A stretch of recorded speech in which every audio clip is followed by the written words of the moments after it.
बच्ची के सपने। शालू की शादी को 10 साल हो जाते हैं, फिर भी उसे औलाद का सुख नसीब नहीं होता और वो जहां कहां मन्नतें मांगती फिरती है।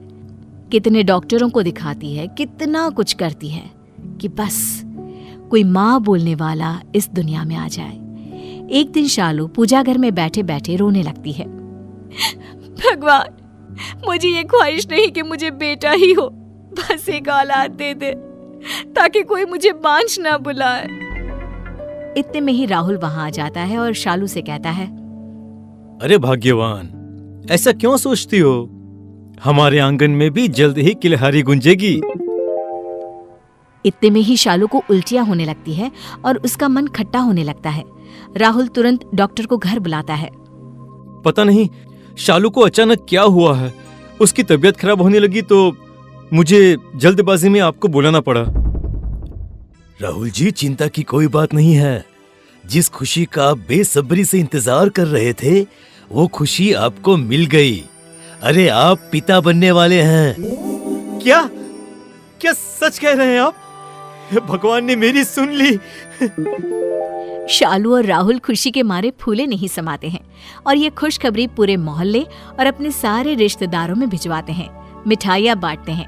ये खुशखबरी सुन उसकी पड़ोसन सोनी जलकर राख हो जाती है और मन ही मन कहती है, ये कैसे हो सकता है? अब मैं इसे ताने कैसे मारूंगी? इसका बच्चा इस दुनिया में आना नहीं चाहिए। यहाँ शालू और राहुल अपने आने वाले बच्चे की तैयारी में जुट जाते हैं और दिन गिनने लगते हैं। वक्त कटता चला जाता है और शालू की डिलीवरी का दिन आ जाता है। उधर सोनी अपना जादू टोना करना शुरू कर देती है। शालू एडमिट होती है और उसकी हालत बहुत बिगड़ जाती है। राहुल, अगर मैं मर गई तो मेरे बच्चे को माँ और बाप दोनों का प्यार तुम्हें ही देना होगा। मुझे इस बात की खुशी होगी कि मैं बांझ नहीं मरी। ऐसा ना बोलो, तुम्हें कुछ नहीं होगा। देखो, मैं तुम्हारे साथ हूँ। डॉक्टर शालू को ऑपरेशन थिएटर में ले जाते हैं और राहुल डॉक्टर से कहता है, डॉक्टर, मेरी वाइफ को कुछ नहीं होना चाहिए। चाहे मेरा बच्चा इस दुनिया में रहे या ना रहे, मैं शालू के बिना नहीं रह सकता। प्लीज।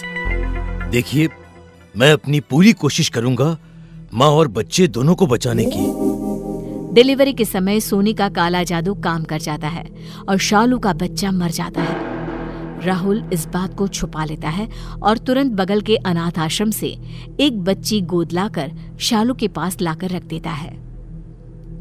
डॉक्टर, प्लीज आप ये बात किसी को मत बताइएगा कि शालू ने मरी हुई बच्ची को जन्म दिया है, नहीं तो मेरी शालू मर जाएगी। देखिए, आप बेफिक्र रहिए।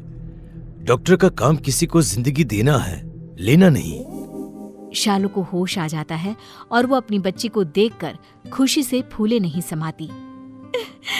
आज से मेरी गुड़िया का नाम अंजलि होगा। राहुल शालू को हॉस्पिटल से छुट्टी दिलाकर घर ले आता है और उधर सोनी शालू के हाथ में बच्चा देखकर सोच में पड़ जाती है। मेरा वार खाली नहीं जा सकता है। इस दुनिया में आ तो गई है, लेकिन आगे नहीं बचेगी। सोनी अपनी तंत्र विद्या करने लगती है। इधर शालू अंजलि को पालने में लगी रहती है। अंजलि 10 साल की हो जाती है, लेकिन सोनी का एक भी जादू उस पर काम नहीं करता। एक दिन अंजलि को एक बहुत बुरा सपना आता है और वो चौंक उठती है। क्या हुआ मेरी बच्ची? तुझे इतने पसीने क्यों आ रहे हैं बेटा? मम्मा, मैंने एक बहुत बुरा सपना देखा।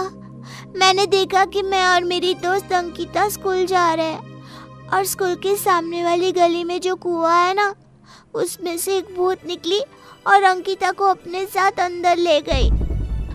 अरे बेटा, तूने कोई डरावनी कहानी सुनी होगी, इसलिए तुम्हें ऐसा सपना आ गया।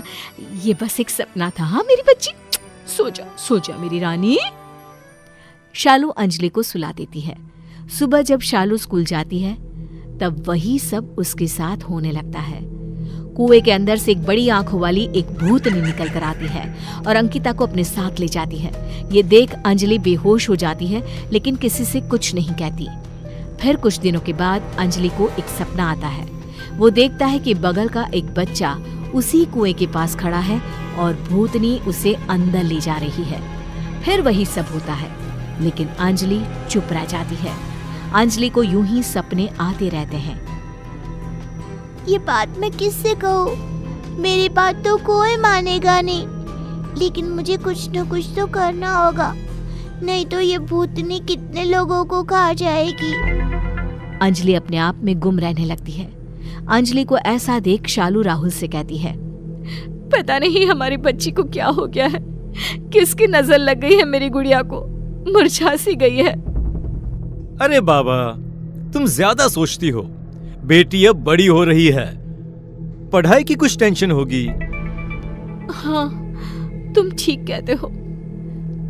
कुछ दिनों बाद अंजलि को फिर एक सपना आता है और वो देखती है कि राहुल के पीछे एक काला साया है जो उसका पीछा कर रही है। साये को देखकर राहुल भागने लगता है और वो साया राहुल को भगाते भगाते उसी कुएं के पास ले जाती है जहां अंकिता गई थी। साया राहुल को कुएं में गिरा देती है। अंजलि चौंक कर उठ जाती है और राहुल के पास जाकर उसे सब कुछ बता देती है।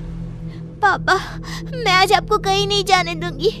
मेरे सारे सपने सच हो जाते हैं। अगर ये भी सच हो गया तो मैं अपने पापा को खो दूंगी। ऐसा नहीं होगा मेरी बच्ची, मैं हमेशा तेरे पास ही रहूंगा। कुछ देर बाद राहुल को एक कॉल आता है और राहुल को मजबूरन घर से निकलना पड़ता है। अंजलि भी राहुल के पीछे पीछे जाती है। अंजलि का सपना फिर एक बार सच होने लगता है।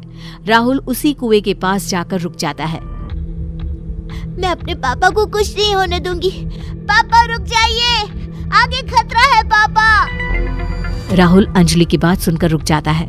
भूतनी कुएं से निकलकर बाहर आ जाती है और बड़ी बड़ी आंखें दिखाने लगती है। तू नहीं बचा पाएगी इसे मरना ही होगा। उधर सोनी भी अंजलि को मारने के लिए उसका पीछा करती है और भूतनी को देख उसके मुंह से निकल जाता है, तुम्हें तो मैंने ही मारा था। तुमने मेरी बच्ची को मुझसे चुरा लिया, मुझे इस कुएं में गिरवा दिया। मैं वापस आई हूँ बदला लेने। अब तू नहीं बचेगी। बता मेरी बेटी कहाँ है? भूतनी कुएं से बाहर आकर सोनी का गला दबा देती है। बताती हूँ, पहले मुझे छोड़ दो। तेरी बेटी को बगल के अनाथ आश्रम में छोड़ आई थी मैं, उसके बाद वो कहाँ गई मुझे नहीं पता। क्या? अरे अंजलि को तो मैं वहीं से लाया था। कहीं अंजलि तुम्हारी बेटी तो नहीं? मेरी बेटी के हाथों में एक निशान था।